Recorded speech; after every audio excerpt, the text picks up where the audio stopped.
কাশীপুর বাটা কোম্পানির মাঠে অবস্থিত সুলতানুল আউলিয়া হযরত মাওলানা সৈয়দ শামসুদ্দিন বুগদাদি রহমতুল্লাহ আলাইহের মাজার শরীফে ৭১তম উরুস মোবারকের ৪০ উপলক্ষে ইফতার ও দোয়া মাহফিল অনুষ্ঠিত হয়। দোয়া পরিচালনা করেন মাজারের মোতোয়াল্লি খাদেম মোহাম্মদ হোসেন হ্যাপি।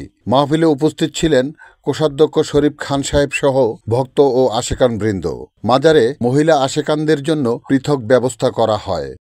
آمين ربنا وتقبل دعاء وتب علينا مولانا إنك أنت التواب الرحيم يا رحمن يا رحيم يا رحيم جبار متكبر يا حي يا قيوم يا ذا الجلال والإكرام وتب علينا مولانا إنك أنت التواب الرحيم হে গুরিয়ান হে মহিয়ান এই সর্বমহান সর্বশক্তিমান আল্লাহ সমস্ত প্রশংসা আপনার হাবিব সাল্লাল্লাহু তাআলা আলাইহি সাল্লামের জন্য। Report Shahjahan Chowdhury, NN TV, Narayanganj.